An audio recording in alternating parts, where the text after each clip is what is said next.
Olá, boa noite, sejam muito bem-vindos, muito bem-vindas a mais um podcast Seja Ainda Mais Feliz.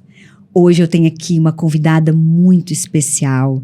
Ela é socióloga, especialista nesse assunto e ela veio trazer para nós um pouco de história, um pouco de conhecimento, um pouco de verdade sobre assuntos muito relevantes na atualidade. Fiquem com a gente até o final, façam uma reflexão porque vai ser muito importante. Deise Dias, socióloga. Boa tudo noite, bem? Boa noite, Deise. Uma honra para nós. Uma alegria aqui, ser convidada a fazer parte desse espaço, desse tempo, desse momento.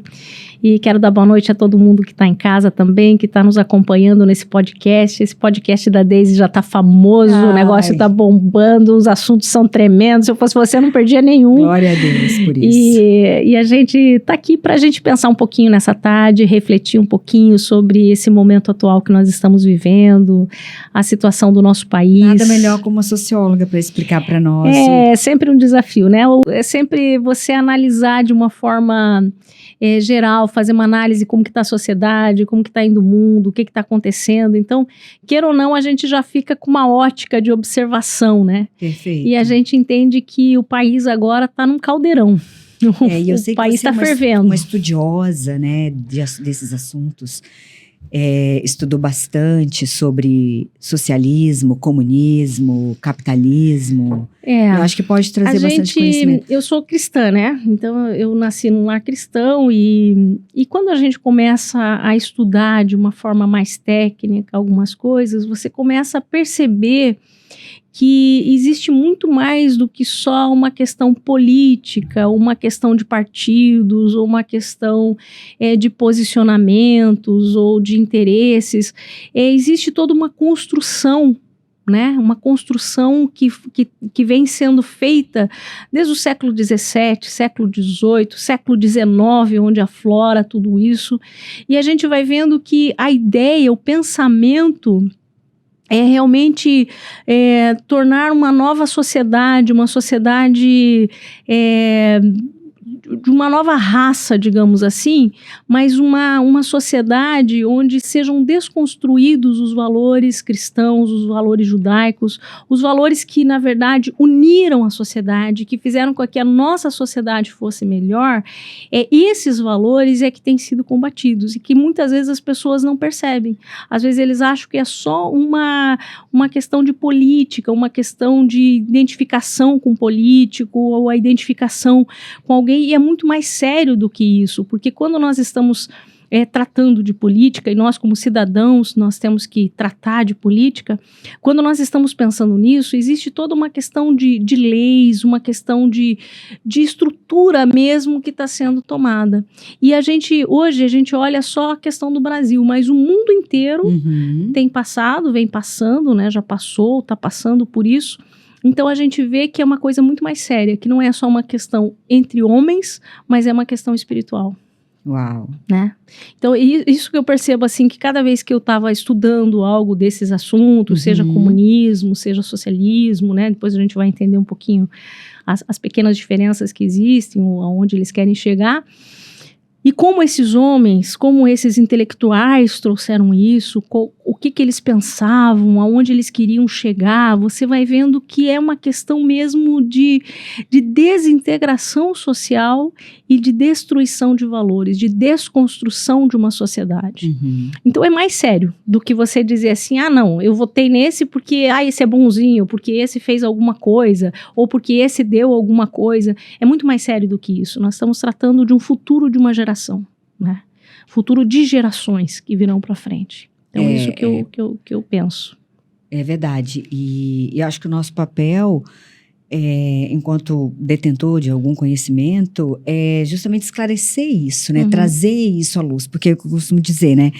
Quando não tem luz, as trevas, elas parece que elas são a luz. Então, sem conhecimento o povo perece, né? Meu povo perece por falta de conhecimento. Por falta de conhecimento. E é aquilo, né, Deise? Eu nunca posso me alimentar de uma coisa só. Eu tenho que ir buscar né? As duas Sim. coisas. Hoje a gente vive no Brasil, assim, uma polaridade, né? Uhum, Que todo mundo fala aí dessa polaridade e tal. Mas eu vejo uma coisa muito positiva nisso. É isso que eu ia dizer, isso é ótimo, né? Porque na verdade nós ficamos muitos anos apáticos, desde a redemocratização do Brasil, né, ali dos anos 80, a gente entrou numa apatia, onde a gente simplesmente achava que era uma questão só de partidos políticos, né, e a gente foi aceitando, a gente não conseguia ver essa polarização porque nós não tínhamos uma clareza de ideias, não havia luz sobre aquilo que estava acontecendo. E a partir do momento que se começou a colocar uma luz e denunciar as obras das trevas, digamos assim, o povo começa a despertar e começa a dizer, opa, eu também não concordo com isso. Mas de alguma forma nós estávamos dentro dessa hegemonia, que a gente fala como hegemonia, né? Que a gente pensando todos iguais, levados por uma mídia, levados por uma questão do marxismo cultural, quero falar um pouquinho sobre isso, a gente vai sendo levado e aceitando todas as coisas de uma forma passiva. Então, nós já estávamos com uma mente passiva, com uma política passiva, né? Nós não tínhamos uma oposição, era uma brincadeira de oposição, quando, na verdade, todos queriam o mesmo propósito, que era o socialismo. Então, deixa eu falar um pouquinho do marxismo cultural, já que eu toquei nesse assunto, só para a gente entender um pouquinho. Vamos falar, depois vamos esclarecer, tipo, o que é socialismo, o que é comunismo, a diferença que existe entre socialismo e comunismo, o que é capitalismo. Porque eu vejo, assim, ó, que hoje as pessoas estão muito ligadas no que o William Bonner fala, no que a Globo fala, ou que a Folha de São Paulo fala.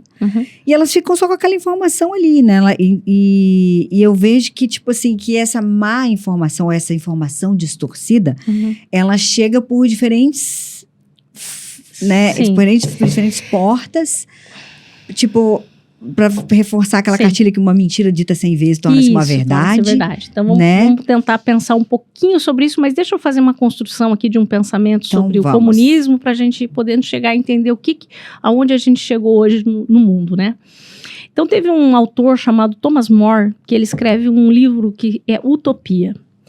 Esse livro, ele trata de uma ilha, onde as pessoas vão para essa ilha e todos não precisam ter muitos esforços, todos ganham a mesma coisa, todos têm a mesma coisa, há uma liberdade dentro daquele lugar, há uma aceitação de um com o outro, então as pessoas não precisavam ter grandes esforços, era uma ilha da fantasia, digamos assim. É praticamente o Éden. É uma utopia mesmo, algo que não vai alcançar, mas algo que fosse maravilhoso. Então, a partir desse pensamento de Thomas More, começam a surgir algumas ideias de transformar a sociedade. Vamos pensar que o socialismo, ele não tem primeiro o nome de marxismo, que o marxismo vem depois, com a escola de Frankfurt mais forte, mas o socialismo, ele surge na Revolução Industrial, onde a gente vê uma Europa que está progredindo, né, que está crescendo muito, e lógico, existe muitas disfunções dentro desse crescimento, porque é muito recente, então existem muitos problemas, existe sim uma questão de pobreza, existe uma questão de alguns dominando, os mais fortes dominando sobre os mais fracos, isso tudo é muito real. E dentro dessa situação que acontece na sociedade, eu não quero aprofundar demais para a gente não ficar muito num assunto só, começam a surgir pensadores de como nós vamos resolver esses problemas sociais. Né? Que os problemas sociais eles são de uma camada mais ampla, não é só dar circo e pão, não é só você alimentar o povo, é mais do que isso, né? Nós resolvermos mesmo esses conflitos. E aí vão surgindo algumas ideias, como que nós vamos fazer com que os dominadores não dominem sobre os mais fracos, como que nós vamos fazer com que haja uma justiça social, como que nós vamos fazer que haja uma igualdade, que as pessoas sejam... Baseado um pouco nessa questão, também nisso, né, porque digamos, um pensador, ele se baseia em muitas fontes, ele nunca se baseia em uma só fonte, mas Karl Marx, ele analisando esse momento social, ele pegando um pouco dessa ideia da utopia, ele pensa nessa sociedade, só que ao invés de fazer uma sociedade pacífica, gradual, que vai mudando aos poucos, ele pensa numa revolução da luta de classes, né? Então começa ali uma situação em que Marx vai escrever o Capital, e ele vai desenvolver um pouco esse pensamento dentro dessa luta de classes, que é o oprimido e o opressor, né? Então vamos pensar essa rivalidade em que o oprimido ele precisa se levantar e dar um grito de basta e se opor a esse opressor, né? Então mais ou menos isso, né? Não quero me aprofundar muito, mas é mais ou menos isso. Só que logo depois começam outros pensadores e dizem, olha, eu até acho que tem que ter uma revolução, que tem que ter uma mudança, mas isso não pode ser uma revolução armada, não pode ser uma revolta, porque alguns intelectuais mais pensadores, mais, digamos, intelectuais mesmo, eles começam a dizer, olha, é possível a gente mudar a partir de mudar o pensamento das pessoas. E olha que interessante, a Bíblia diz assim que nós temos que mudar o nosso entendimento, né? A mudança de entendimento, ela vai gerar uma transformação. E eles pegam mais ou menos esse gancho e dizem, olha, se mudar o pensamento do povo gradualmente, sem muito esforço, as pessoas vão começar a mudar, então vai começar a tomar os que estão embaixo, vão começar a tomar o poder e subir e igualar todo mundo. E vai ter essa reforma, digamos assim. Isso é o pensamento do socialismo fabiano. Então vamos pensar, existem duas linhas de socialismo, né? Existe o socialismo revolucionário, que é aquele de Che Guevara, vamos pegar a arma, vamos à revolução, vamos para a guerra, vamos tomar a força, vamos tomar o poder, a força, vamos enfrentar isso, né? MST, essas coisas assim, é um socialismo mais revolucionário. E existe um socialismo que surge na Europa, em Londres, logo depois que Marx morre, esses homens começam a pegar as ideias de Marx e diz, olha, é possível fazer isso, mas a gente pode fazer de uma forma mais gradual, a gente pode começar essa mudança de uma forma mais intelectual. E surge o socialismo fabiano. Fabiano porque tinha um general de guerra romano, que era Fábio Máximos, acho que esse era o nome dele. E quando ele ia para a guerra, ao invés de ele enfrentar os campos de batalha de frente, como os romanos faziam, ele ficava muito tempo naquele território e ele ia minando, de alguma forma, aqueles soldados, enfraquecendo aquele exército. Então, quando ele ia enfrentar, aquele exército já tinha uma apatia, aquele exército não conseguia mais resistir. Porque ele ia convencendo e mudando o exército mentalmente, com estratégias. Meu Deus. Tá? E esse socialismo, algumas pessoas dizem hoje assim, eu não acredito que o PT vai fazer uma revolução armada. Eu também não acredito. Não vai mesmo. E não vai fazer. Até porque o Brasil, ele tem um socialismo fabiano, que já começou lá atrás com o Fernando Henrique Cardoso. E em cima disso, desse socialismo fabiano lá de trás, então teve muitas tentativas, né, para que o socialismo imperasse e tal, e aí teve na Itália, daí teve um revolucionário que é o Antônio Gramsci, e ele foi à luta armada, pegava as armas e tal, e ele foi preso, ele ficou, parece que foram 30 anos que ele ficou preso. E nesses 30 anos ele fez os cadernos de Gramsci, que ele vai escrevendo as ideias. E ele diz realmente, não precisa revolução armada. Porque quando você desarma um povo mentalmente, você triunfa sobre ele.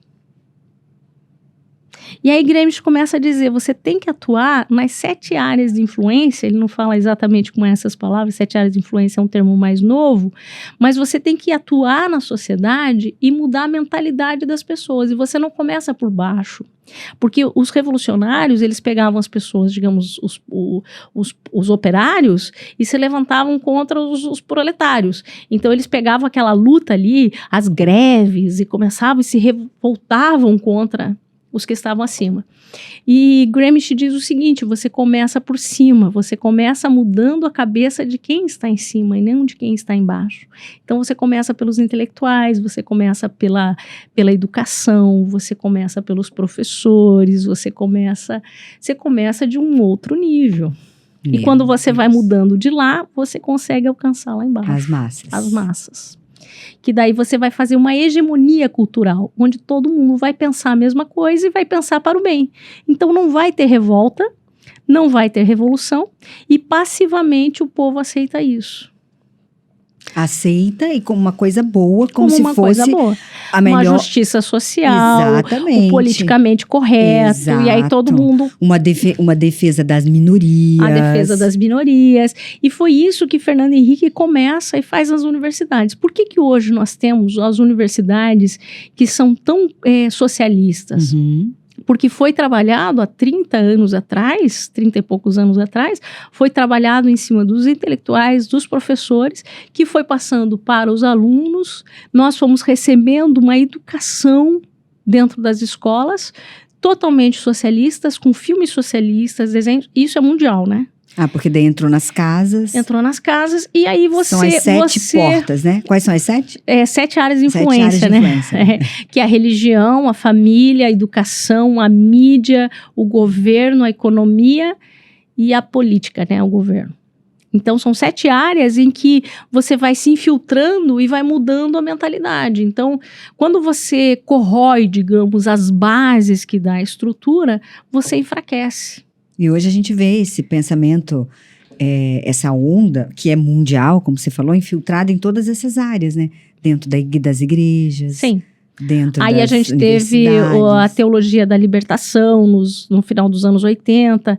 Dentro a gente da que igreja viveu, católica, né? A gente que viveu, inclusive na igreja evangélica, existem correntes também que aceitam essa teologia, digamos, da libertação. Aí nós temos Paulo Freire no Brasil, da educação, patrono da educação, que convenceu tudo isso. Nós temos uma mídia que trabalha massivamente para essa questão do gramscismo, né, do marxismo cultural, onde as pessoas vão pensando dessa forma e vão achando que pensar diferente não é coerente, não é justo, não é legal, não é bom, porque você não está pensando nos outros. Mas a grande sacada é que o socialismo, e principalmente o socialismo fabiano, ele não está pensando na redistribuição de renda só. Existe... Até o Lula falou isso agora recentemente. Ele disse, olha, dar comida para o pobre é fácil. O pobre se contenta. Não sei se vocês chegaram a ver esse vídeo. Agora, recente, eu acho que é até do segundo turno. Ele disse, dar comida para o pobre é fácil. Ele se contenta com qualquer coisa. De fato é verdade. Mas o grande alvo deles não é dar comida para todo pobre. Por exemplo, um tema, né, que se levantou no primeiro turno é a questão dos milhões de brasileiros que estão passando fome. Uhum. A preocupação do socialismo não é, embora eles preguem isso, mas essa não é a verdade, eles não estão preocupados em matar a fome do pobre. Até porque, se eles tivessem um pouco mais de luz ao entendimento, eles veriam que o governo Bolsonaro, ele facilitou muito mais para os pobres. Sim, né? Com certeza, do que os 14 anos de governo do PT, Mas eles não conseguem enxergar dessa forma, porque eles estão com uma mente cativa, né? Uma mente cativa dentro de uma ideia socialista. E aí a gente vê isso e vê a questão do socialismo fabiano, não é essa redistribuição de renda para os pobres, mas é a concentração de poder para poucos. Então, existe uma economia que está trabalhando, essa é uma outra questão da economia, porque, embora eles não apoiem o liberalismo, vamos pensar um pouquinho sobre o que é o liberalismo. O liberalismo é assim, ó, eu vou falar nas minhas palavras, da minha linguagem, tá bom? Deus nos fez únicos, e cada um com um potencial, ok? Perfeito. Dentro do nosso potencial, nós temos que desenvolver o nosso potencial, para nós chegarmos em algum propósito, em algum objetivo. Vamos pensar, se você não estuda, se você não se esforça para melhorar, se você não tem um autogoverno, você não vai ter um desenvolvimento pessoal, ok? Mas se você se esforça, você vai ter um desenvolvimento pessoal. Dentro de cada um existe um potencial. Deus nos fez com uma identidade e um potencial, ok? Tá. O liberalismo, ele parte dessa ideia, que todo ser humano tem um potencial, que todo ser humano é capaz, se ele se desenvolver. Quando a gente fala de liberalismo econômico, a gente está dizendo o seguinte, você tem uma empresa, você é capaz de desenvolvê-la. Use o seu potencial para alcançar o seu objetivo. Porque quando você liberar o seu potencial, vamos pensar falando da Daisy. O podcast, você liberou um potencial. Deus colocou um sonho no teu coração, você foi de atrás, você encontrou um espaço, você se aperfeiçoou, você de alguma forma estudou aquilo que foi possível para que você mantivesse isso e você liberou o teu potencial. Quando você liberou o teu potencial, você abençoa muitas vidas. Porque tem muitas vidas que te seguem e que são abençoadas com a liberação do teu potencial. Não é assim? É assim mesmo. Liberalismo econômico é isso. Quando eu tenho as condições para que eu possa me desenvolver, aquilo que eu desenvolver economicamente, eu vou abençoar outras vidas. Isso é o liberalismo econômico. E o socialismo, ele já trata todos como iguais, no sentido de que... Porque o liberalismo, ele parte do seguinte premissa. Para nós termos uma competição justa, nós temos que partir de uma plataforma. Vamos pensar numa corrida, tá? Nós estamos numa corrida de crianças ali. Quando você vai colocar as crianças numa cancha para correr, você faz uma linha e diz, a partir desse ponto, todos vão correr e chegar no outro ponto. Isso é uma corrida justa, porque está saindo do mesmo ponto de largada. O liberalismo, ele pensa da mesma forma. Eu tenho que dar as condições, o governo ele tem que dar as condições básicas para que todos possam sair de um determinado ponto de uma forma igual e possam competir e desenvolver e liberar o seu potencial. Dá para entender? Dá para entender. O socialismo diz o seguinte, você não precisa liberar teu potencial. Né? Você passa uma régua e todo mundo é igual. Não há diferenças. E Deus não nos fez iguais, Deus nos fez diferentes. Porque as nossas diferenças acrescentam sobre outras vidas. Então o socialismo, ele mata essa questão identitária, né? E a proposta socialista econômica é isso, você fica tudo igual, você não precisa. E a concentração de renda agora não é nessa distribuição, mas são poucos ali que vão deter o poder. Por exemplo, o George Soros, né, que é um homem mais rico, influente e poderoso do mundo hoje, está por trás de tudo. Pensa num homem que está por trás de qualquer negócio do mundo, né? Inclusive das vacinas, inclusive do vírus. Já houveram especulações de que o vírus veio do laboratório dele, enfim. Ele é um cara muito influente. Ele é um socialista fabiano. Por que os grandes banqueiros estão investindo na campanha de Lula? Porque não é a redistribuição de renda, é a concentração de poder. É o totalitarismo. Que é o globalismo. Não é mais um totalitarismo como foi de Hitler, como foi de Stalin, não é de Lenin, não é mais nesse sentido. Mas é no sentido que se eu retenho o poder econômico, Poder econômico na mão de poucos, eu manipulo as massas. Exatamente. Entendeu? Então, na verdade, é uma concentração da renda na mão desses poucos. Por isso que os grandes bancos estão investindo na campanha do Lula. Por quê? Porque se ele concentrar o poder, né, que é uma ideia contrária do liberalismo, né? O que acontece? O que o nosso presidente fez? Ele pega e tira, vai abaixando os impostos. Lembra a linha de saída? Ele deixa a linha de largada para a corrida mais justa. Porque baixou os impostos, eu consigo competir no mercado. Então, eu sou mais livre para competir. Agora, o socialismo, ele vai encher a máquina. Ele vai fortalecer o Estado é poderoso, o Estado é muito forte, e é o Estado que vai fazer a redistribuição. Só que isso não é justo, não é correto.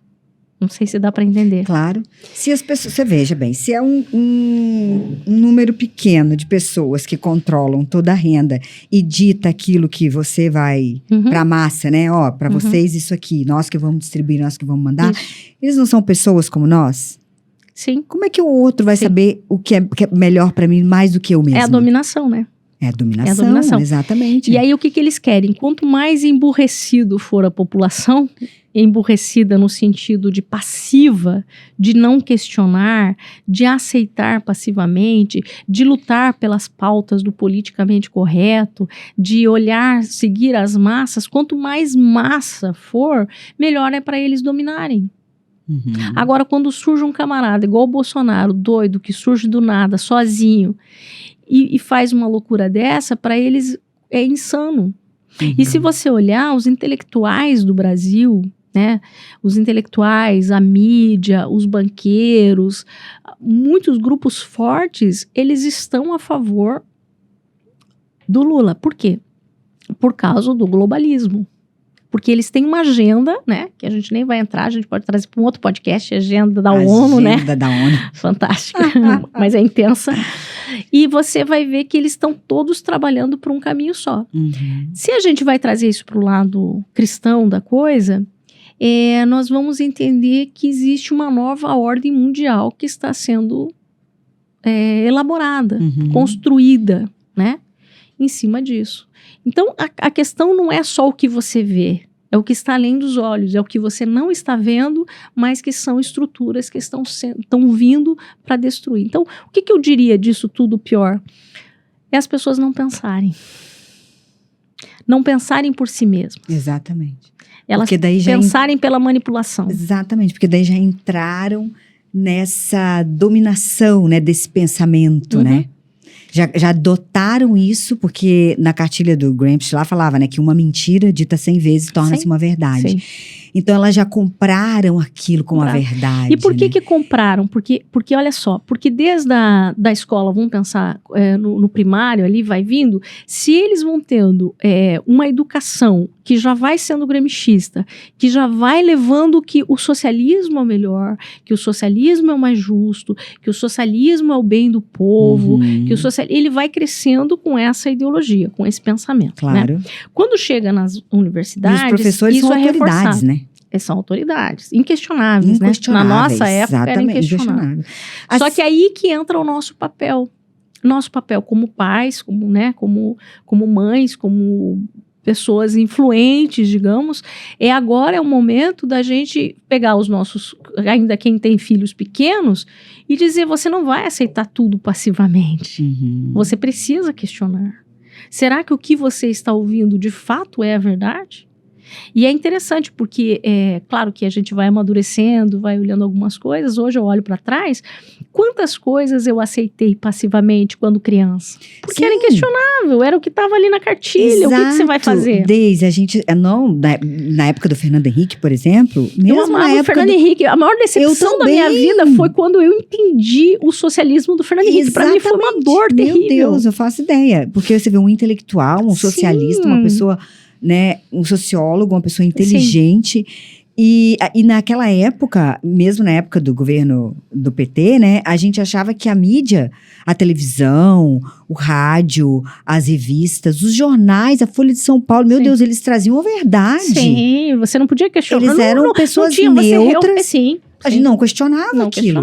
E aí hoje, E a gente vê que não havia essa oposição, porque na verdade é como, né, a história lá do Teatro das Tesouras, porque existiam duas oposições para um mesmo objetivo. Então, quando você vê duas lâminas caminhando para o mesmo objetivo, eles estão alcançando um propósito.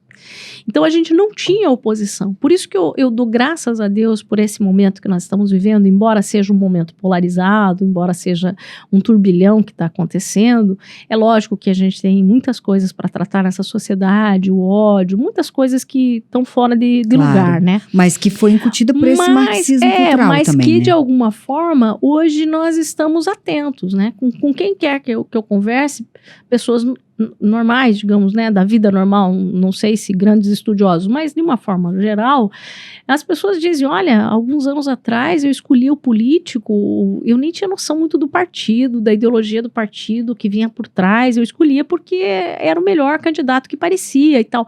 Então a gente não tinha muita consciência. Até recentemente eu vi um vídeo do Boris Casoy mostrando algumas reportagens daquele momento do Lula, onde a gente já via toda a questão de leis que estavam trabalhando em cima desse socialismo de uma forma tão intensa e que a gente não se percebia. A gente já estava quase que apolíticos, né? Exatamente. E hoje nós estamos politizados. Exatamente, é tanto que criou uma versão do povo brasileiro à política. A gente estava assim, tipo... A gente encontra até hoje umas pessoas que falam, não converso sobre política, não gosto de política. Então, a gente vê, você vê, né? Isso não deveria estar assim nesse momento atual, mas as abstenções, acho que foram 30 milhões de abstenções. De abstenções. Gente, pensa no que é isso, gente. O que são essas pessoas apolíticas? Elas não querem, elas querem lavar as mãos. Só que quando elas fazem isso, até eu vou tentar te contar uma história. Eu tenho vontade de contar histórias, mas eu sou ruim de contar histórias. Então, eu vou tentar te contar uma história.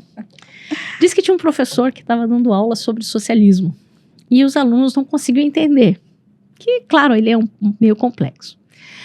Ele jogou uma proposta. Ele falou assim, então eu vou transformar essa classe numa classe socialista. Esse professor nunca tinha reprovado nenhum aluno. Ele era um excelente professor. Ele falou, hoje eu quero que vocês entendam. Só que ao invés de ter dinheiro, que a gente trabalha com dinheiro, com recursos financeiros, nós vamos usar as notas de vocês. Começo do ano.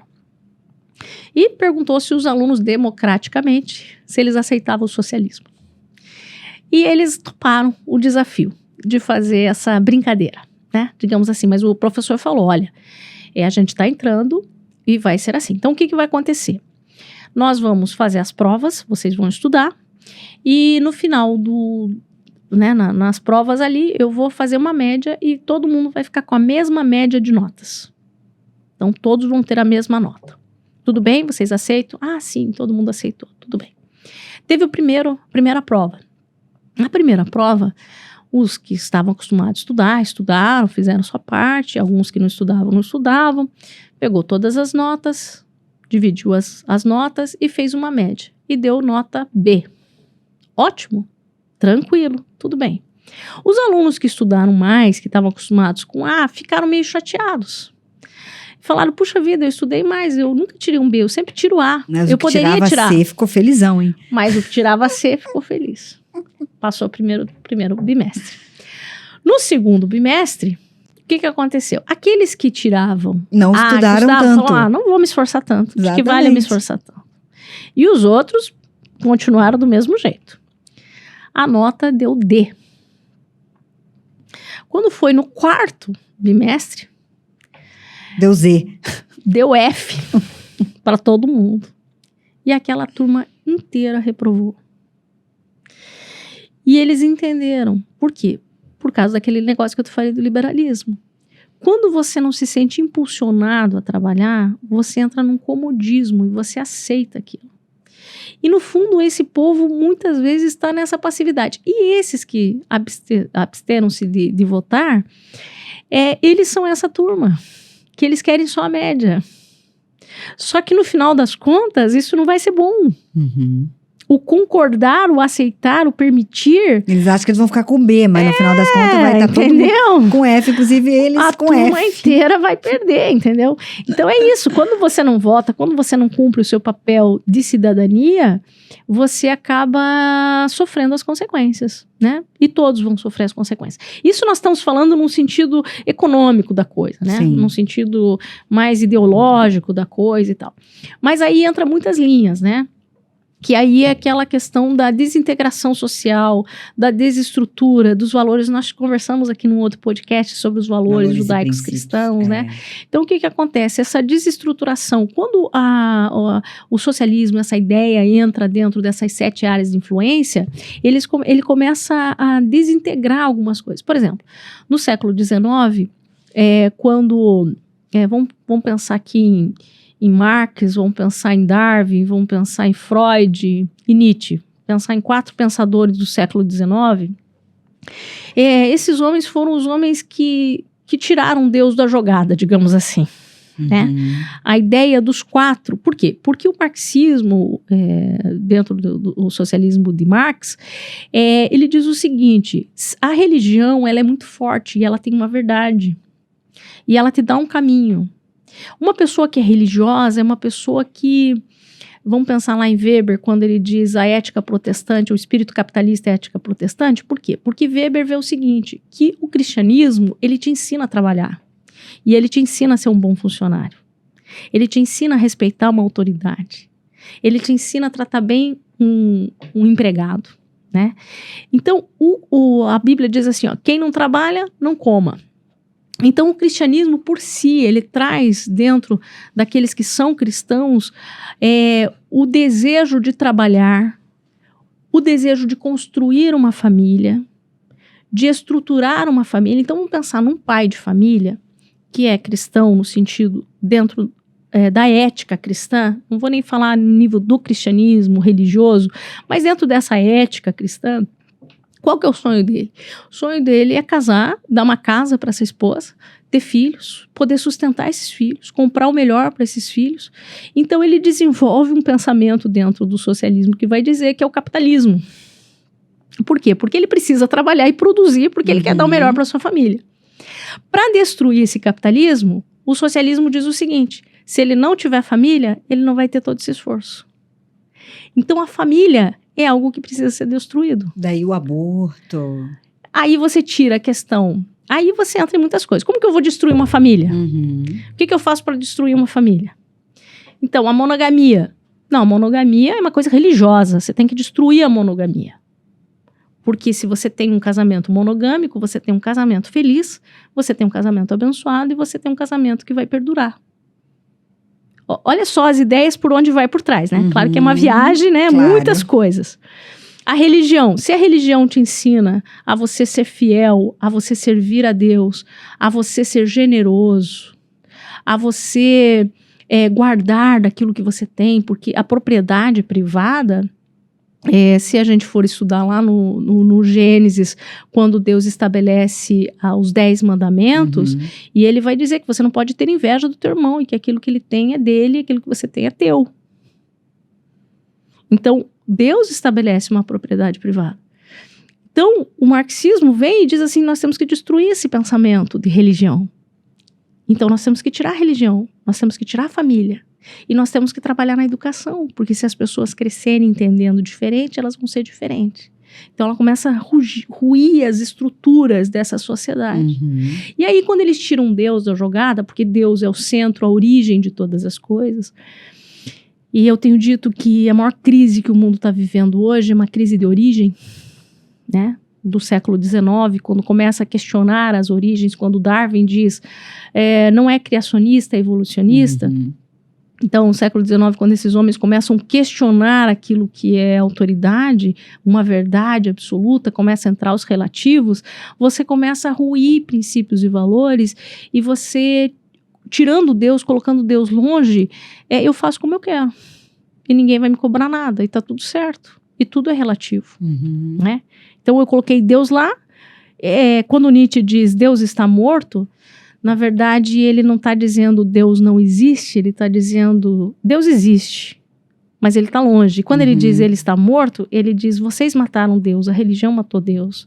E é uma coisa triste para se repensar hoje, porque muitas vezes a religião mata Deus, porque não é um Deus vivo, presente, um Deus que ama. Por isso que eu digo, nessa polarização, a gente tem que cuidar das nossas posturas e dos nossos posicionamentos, porque senão nós vamos matar Deus da nossa sociedade de novo. Porque o ódio não condiz com o que Jesus diz, amai os vossos inimigos e orai pelos que vos perseguem. Exatamente. Né? Então Nietzsche vem e tal. Então esses quatro nessa... Nem ame o teu próximo como a ti mesmo, né? Então esses quatro vêm e eles desestruturam uma sociedade. E se a gente olhar para a Europa hoje, é uma Europa sem Deus, vazia. Né? Uma Europa sem sentido. E aí se ela vira sem sentido, ela busca uma bandeira. Ela busca uma causa. E aí essa causa que ela busca são as causas das justiças sociais. Mas na verdade elas não são suficientes e nem sempre são verdadeiras. Não sei se deu para entender. Sim, perfeitamente. Quando você tira essa estrutura de Deus, a estrutura de família, você tem que lutar por uma causa. E se você olhar esses movimentos, os maiores movimentos, né, os black box, os movimentos LGBT, são movimentos que eles estão buscando uma causa. Eu fui cara pintada. Você foi cara pintada, não? Eu fui. Eu fui cara pintada. O jovem, hoje eu me arrependo, tá? Mas eu fui. Mas na época, o que acontece? O jovem, ele busca uma causa maior para que viver. O jovem precisa disso. Então a juventude, ela está muito ligada a essa busca. Tanto que o deputado mais eleito do Brasil foi um jovem, né? Exato. Que é o Nicolas. Né? O jovem, ele precisa de uma causa maior. E na verdade, a esquerda, ela está lutando por uma causa. Só que ela não está enxergando o que está por trás da causa. Exato. A intenção é por isso boa. que a gente vê tantas pessoas boas, bem intencionadas nessa causa, né? mais cegas que você tá por trás. Exatamente. Por exemplo, a questão, né, que eles se levantam contra nós, né, eles e o nós, né. Eles se levantam contra nós é a questão da ideologia de gênero, né. Uhum. Não é que a gente não ame os homossexuais, ao contrário, a gente os ama. Mas a gente sabe que ali existe uma crise de origem. Porque se eu volto para a origem, eu sei como eu nasci, quem eu sou, e estou lutando contra isso, eu estou numa crise de origem. E a gente sabe as consequências de uma crise de origem. Então a gente ama, só que o que a gente não quer é que mais jovens entrem nessa crise. Exatamente. Entendeu? Não é que a gente não ama a menina que é novinha e que engravidou. A gente sente muito por essa gravidez. Porque não era para ser dessa forma. Era para ser no tempo certo. Mas a questão da sexualização muito precoce, a questão da libertinagem sexual, fez com que ela engravidasse. Agora, aquela criança que está no ventre dela... Aí você vai resolver com aborto? Exatamente. Só que, o que eles olham? Eles olham só a questão da menina ali naquela situação. Mas existe um pano de fundo. O que a gente quer ajudar na sociedade, de fato, ser influente na sociedade, é melhorar essas questões. Para que essa pessoa não traga marcas e não seja tão ferida. Entendeu? E eles olham só a bandeira. A bandeira é bonita. Você acha que a gente quer exterminar os homossexuais do Brasil? Lógico que não. A gente quer amá-los. Quer abraçá-los, quer que eles sejam, que eles entendam realmente quem eles são, que eles sejam bem resolvidos, que eles não vivam conflitos. Mas a gente não quer que mais jovens entrem nesse conflito. E que isso seja uma indução, que é pior, né? Aí a gente volta lá pra... Tô falando muito, né, Deise? Se quiser me interromper, ótimo. Tranquilo. Não, imagina. A gente volta lá pra escola de Frankfurt. Eu acho que a gente precisa entender isso, né, Deise? Não sei se tá dando para acompanhar algumas coisas, tá tranquilo? Então, lá em 1936, mais ou menos, 34, ali, mais ou menos nessa época ali, talvez um pouco antes, ali no período entre guerras ali, surgem alguns intelectuais, pensadores, que acham interessantes as ideias de Marx, acham interessante a ideia do socialismo fabiano. Eles acham interessantes tudo isso e eles falam, vamos estudar. Mas são alguns intelectuais ricos, alguns meninos jovens, né? E eles sentam e começam a se debruçar em cima dessas obras e dizer o que nós podemos melhorar. Até então, o que era conhecido, digamos assim, era o socialismo. E aí eles vão fundar um marxismo. Que eles vão pegar essas ideias de Marx e vão potencializar. Então, por exemplo, Herbert Marcuse. Tenho um grande problema com esse cara. Ele já está morto, mas eu tenho um grande problema com ele. Ele escreve um livro que se chama Eros e a Civilização. E ele vai falar sobre a sexualização infantil. Se você quer destruir a família, você tem que começar a sexualizar muito cedo as crianças. Tá? Ele incentiva os pais a despertarem a sexualidade nos filhos. Próprios pais despertarem a sexualidade. E eles dizem que essas crianças precisam ser sexualizadas para se descobrir, porque eles querem uma nova geração, uma nova era, uma nova humanidade. Essa é a ideia. A utopia é essa, uma nova humanidade, livre, liberta. Então eles acham que isso é liberdade. Né? Eles acham que isso é liberdade. E aí eles começam essa construção de pensamentos e de ideias que é justamente para destruir essa sociedade e reconstruir uma nova sociedade. O que acontece? Isso é na Alemanha, tá? Vem a Segunda Guerra e esses caras são ricos, intelectuais, eles fogem para os Estados Unidos. E ali nos Estados Unidos, eles como intelectuais, eles conseguem entrar nas universidades. E eles mudam a mentalidade, eles colocam em prática um plano e eles mudam uma geração. Que aí nós vamos ter os Woodstock, a geração Woodstock ali. Faça amor, não faça guerra. A libertinagem sexual. Tudo vem dessa escola de Frankfurt. Que eles querem desenvolver uma raça livre Entendeu? Por quê? Porque se eu tiver muito sexualizado, drogado, viciado, alienado, eu não vou interferir na política, deixa que os caras governem. Sim, eu não vou pensar. Eu não preciso trabalhar. Por quê? Por que eu não preciso trabalhar? Porque vai ser distribuído igual. Vai ser distribuído igual, é verdade. Eu não preciso me desenvolver como pessoa. Eu não preciso desenvolver o meu potencial. Eu não tenho que acrescentar no mundo. Eu fico passivo. Olha o que vem. Agora, vamos falar sincero. Você acha que as pessoas de esquerda conseguem entender isso? Não, elas estão atrás da bandeira. Da bandeira. Da bandeira. Daquilo que foi vendido para elas, né? Que é o politicamente correto. Exatamente. Que é a justiça social. Só que a destruição por trás da bandeira, né? A questão dos alunos lá, vamos pensar, de não haver um crescimento, um desenvolvimento. E essa questão da polarização é muito engraçado, porque fica parecendo que eles são as pessoas boas, né? Não que eles sejam ruins, realmente eles estão defendendo coisas boas. Só que o que eles defendem, a gente também defende. Esse é o ponto, né? Só que não estão vendo aquilo que está por trás. Eu acredito que isso seja, de certa forma, uma ignorância. Não no sentido pejorativo da coisa, mas no sentido real. De ignorar o conhecimento. Do fato de não ter o conhecimento. Então, o fato de eu não ter o conhecimento e querer lutar por uma bandeira, né? Agora, é lógico, né? Vamos ver, essa semana eu vi o Joaquim Barbosa. Não sei se vocês viram um vídeo do Joaquim Barbosa apoiando o Lula. Cara, é um cara que sabe o que tá fazendo. Sim, a maldade tá ali, né? Aí entra essa questão da centralização de poder. Né? Aí você vê os intelectuais que entram e dizem, não, nós vamos dominar o mundo. Sim, porque eles Pink Cérebro lá, eles querem dominar o mundo, querem entendeu? Dominar o mundo mesmo. Poucos dominando todos. Poucos dominando e o dinheiro todos. Na mão deles. E eles dão o que pão eles e circo, né? Que é a ideia. Dão o que eles quiserem, só o que eles quiserem. Só o que eles quiserem. Dá um pouco de pão, o pessoal come, não passa fome, tá bom. E se alegra um pouquinho com uma diversão ou outra que a gente coloca na cultura. Ah, exato. Ó, o pão e circo tá aí de novo. É o pão e circo. Daí os artistas... O povo aplaude, daí os fica artistas feliz. Tudo animadinho, né? Um showzinho que ganha, não sei o quê. E tá tudo feliz, tá tudo certo. Isso mesmo. Centralização de poder. Não é redistribuição de renda, é centralização de poder. Né? Então, é isso que nós estamos vivendo. E outra coisa que me incomoda, né? Assim, que me faz pensar, que me fez pensar muito nesses dias, principalmente depois do primeiro turno,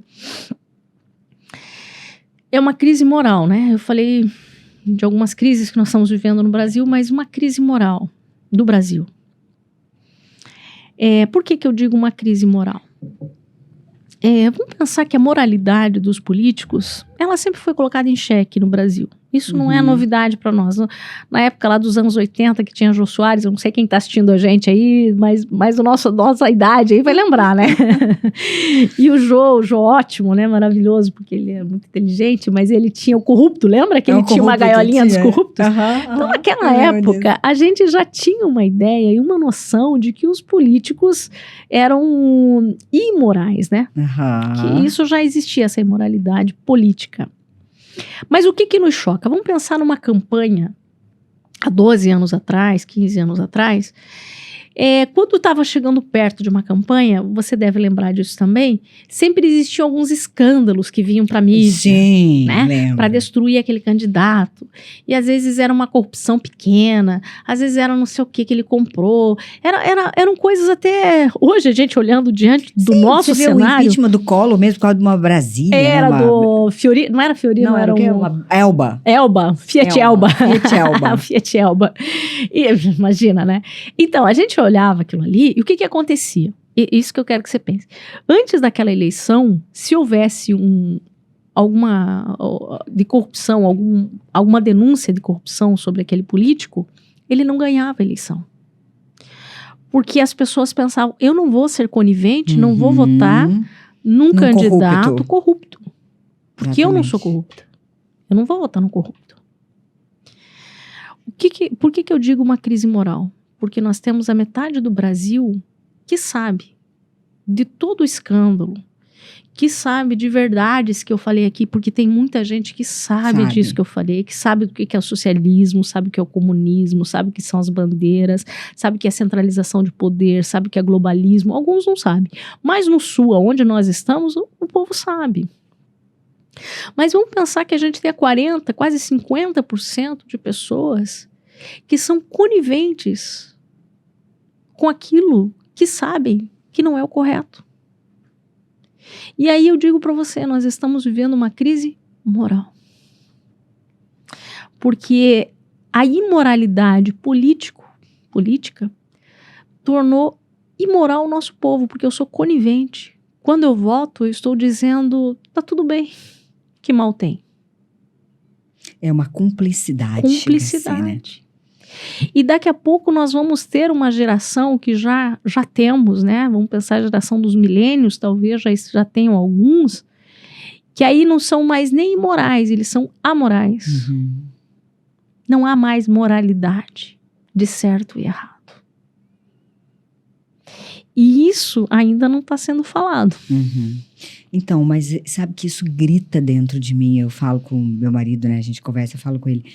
Eu não consigo entender, Deise, é uma coisa que não entra na minha cabeça. Gente, foi o maior escândalo de corrupção da história da humanidade.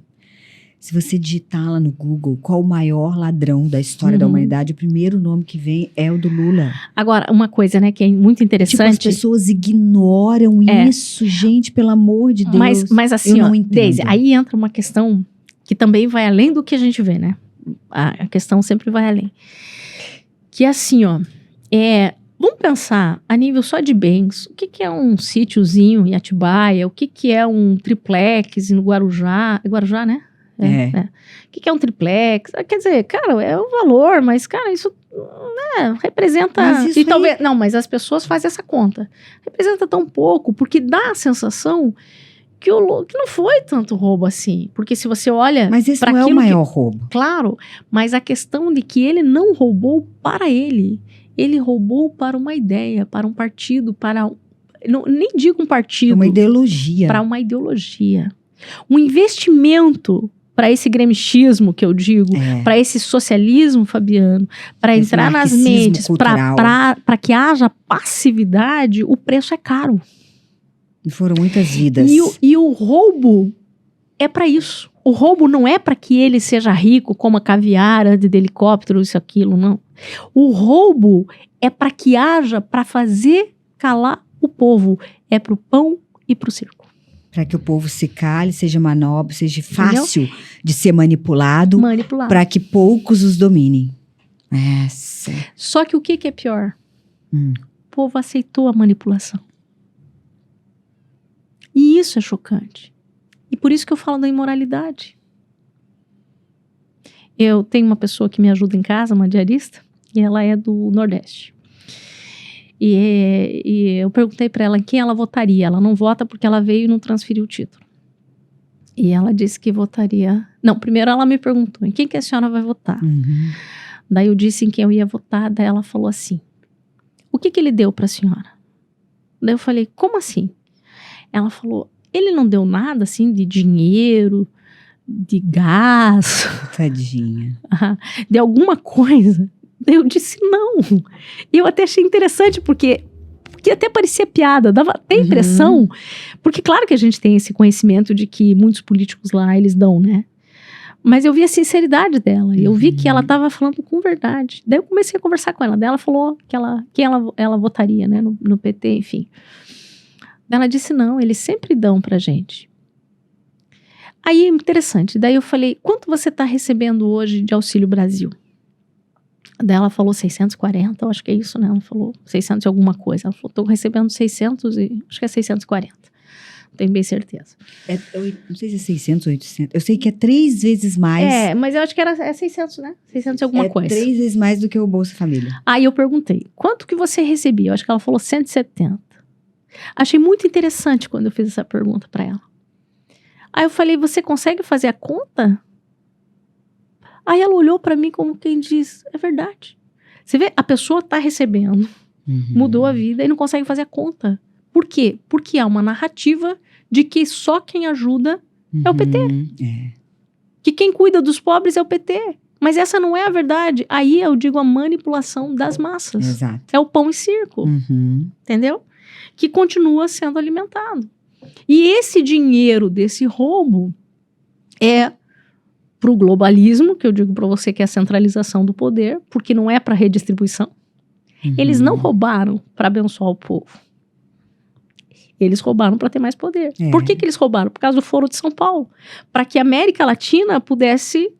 Lembra a centralização? Sim, sim. Não, daí as pessoas que estão nessa frequência aí elas acham que a culpa é do Nordeste. Gente, eles são vítimas. Vítimas, são manipulados. Assim como nós também somos, porque todos somos manipulados.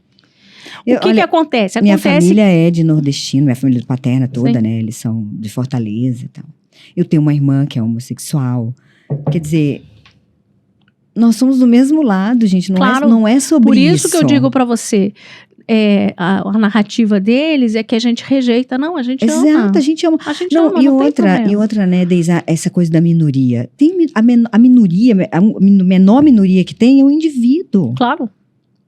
Que merece e ainda que você não se desenvolver, né? Exato, e ainda que você não acredite em Deus, vamos colocar assim, as evidências estão aí dessa questão de sermos únicos. Sim. Igualmente importantes, mas únicos. Olha, vamos pensar esmalte de dente único, íris única e digital única. Isso que eu ia dizer. Ainda que a gente nem falasse biblicamente da situação, cada ser humano, quem é mãe e tem mais de um filho, sabe que cada filho é único. E vai se desenvolver dentro daquilo que ele pode se desenvolver.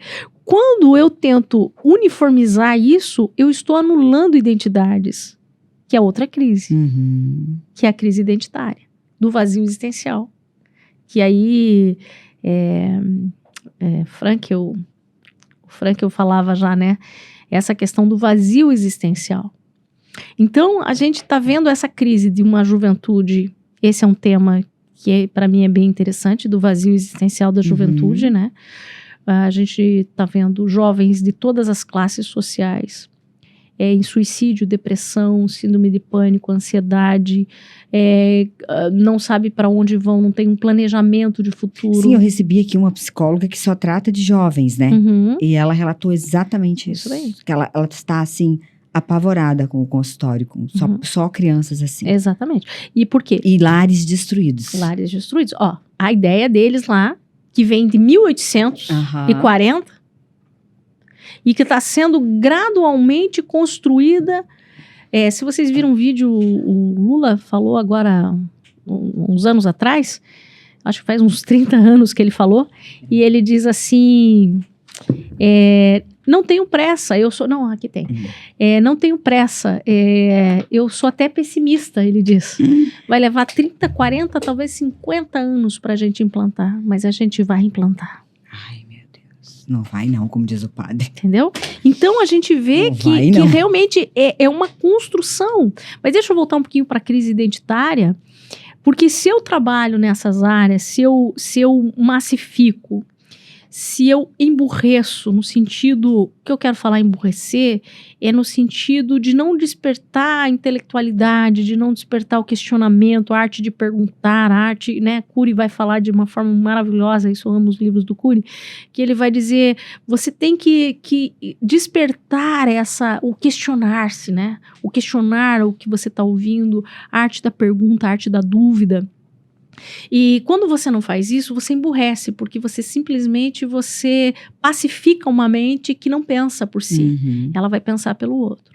E isso é vantagem. O que acontece? Quando eu faço isso, quando existe essa massificação e que eu unifico todas as coisas, eu roubei a identidade.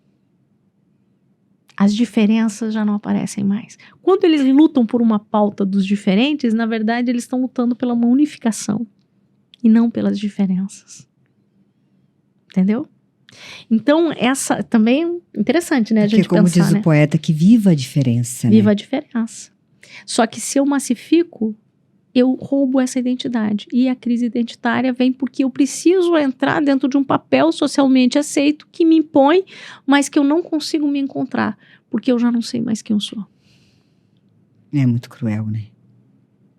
É muito cruel. Vivemos numa sociedade, mas vamos falar de coisas boas? Vamos, porque eu já tô quase chorando.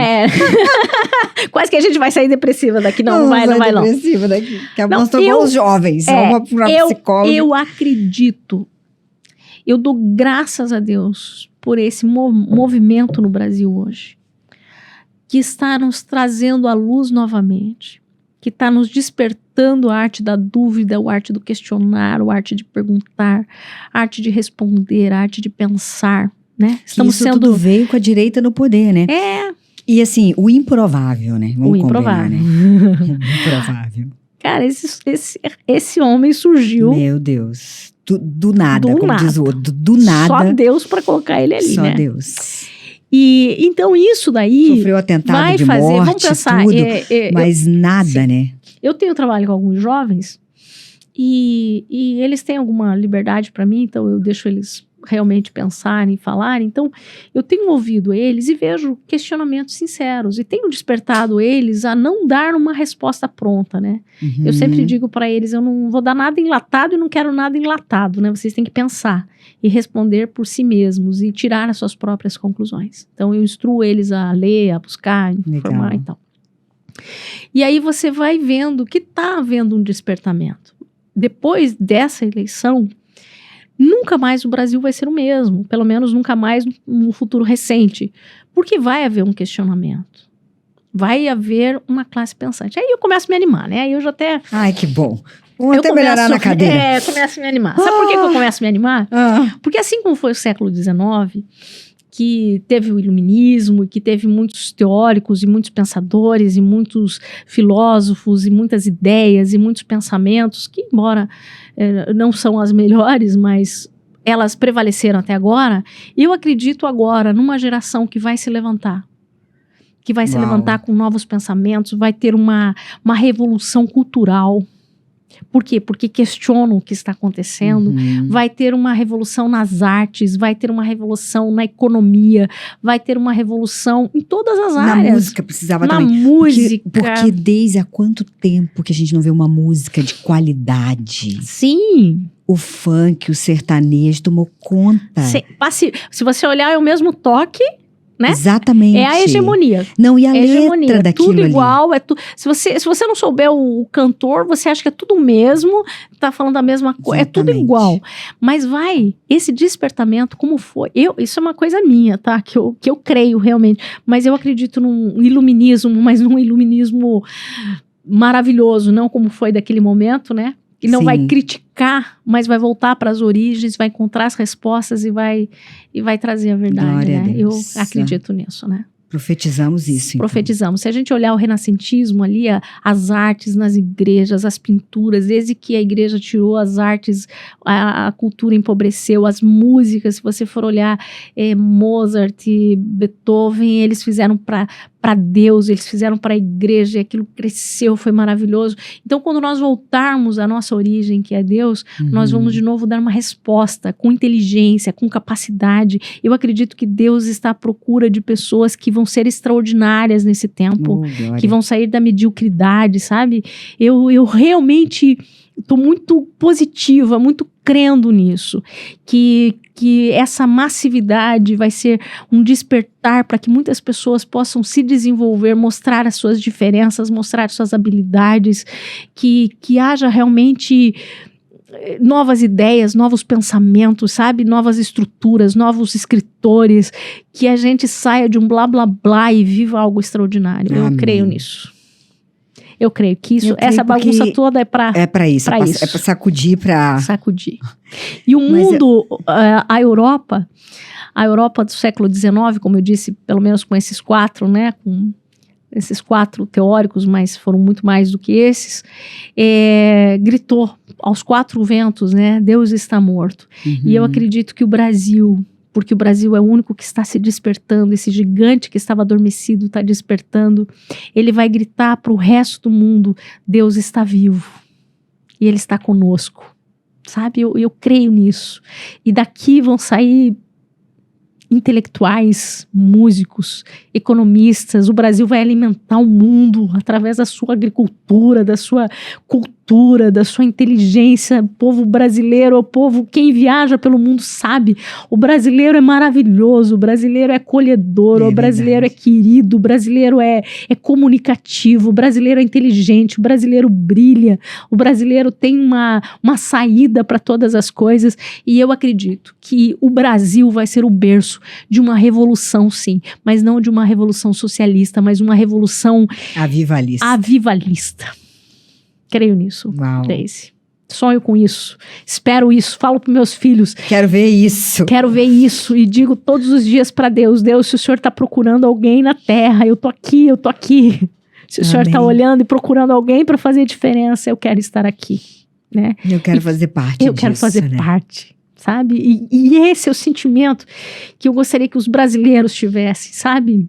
Que a gente se levantasse e dissesse, não, a gente não vai ficar como a Europa passiva, a gente não vai aceitar sem indagar, a gente vai se levantar e vai questionar e vai trazer a verdade vai vir à luz e a gente vai conseguir trazer um renovo para o mundo através do Brasil, moral, ético, econômico, de todas as áreas, eu acredito nisso. De valores, sabe? De dizer, olha, vale a pena ter uma família, vale a pena manter um casamento, vale a pena ter filhos, vale a pena ter um Deus, vale a pena, sabe? Vale a pena sorrir, vale a pena viver no Brasil. Eu não quero sair do Brasil. Eu não quero que as pessoas saiam do Brasil.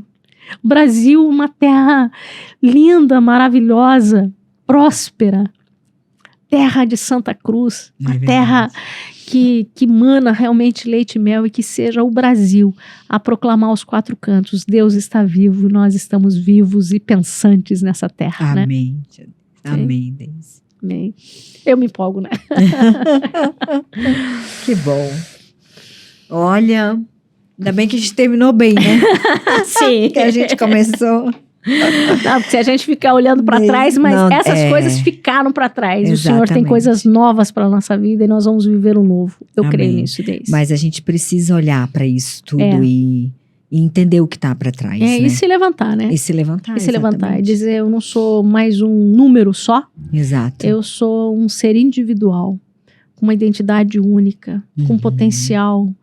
E o mundo precisa do meu potencial. Precisa e eu do meu preciso propósito. liberar o meu propósito, sabe? Exatamente. E as pessoas, se cada um se levantar dessa forma e dizer, eu não aceito ser medíocre, eu não quero a mediocridade, sabe? Eu não vou me submeter a uma mediocridade, eu vou sair da minha própria média e vou conseguir além, vou me desafiar. Né? O que não me desafia não me transforma. Exatamente. Estar com você hoje, para mim, tem sido um desafio. Nossa, imagina, calcula para mim. mas é um desafio bom. Ai, Deise, obrigada, viu? Não tem como agradecer tanto.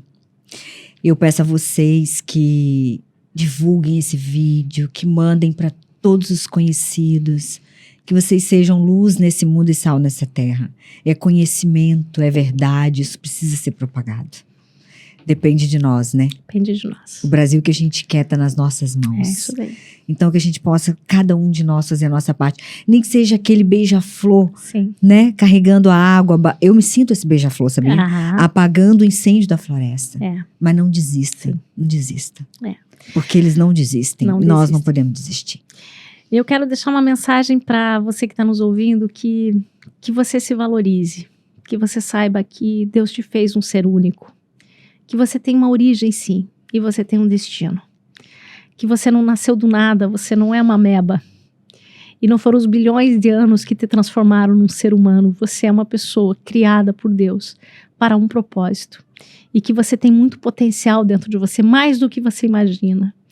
Que as palavras que saem da sua boca sejam palavras que tragam sentido, que tragam vida, que você seja relevante dentro da sua casa, dentro da tua comunidade, dentro da sua sociedade, que a nossa voz possa ser ouvida de muitas formas, de muitas maneiras, que na nossa diversidade haja uma unidade e que Deus opere nessa unidade. Então eu desejo que você repense. Espero que esse podcast contribua para a sua vida.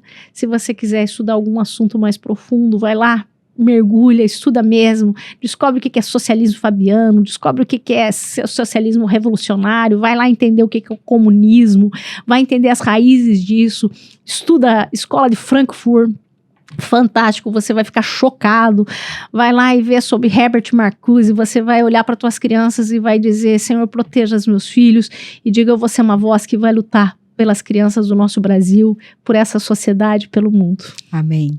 Amém? Prazer estar com você, Amém. querida. Obrigada, Deise. Amém. Boa noite, fiquem com Deus e até o próximo podcast.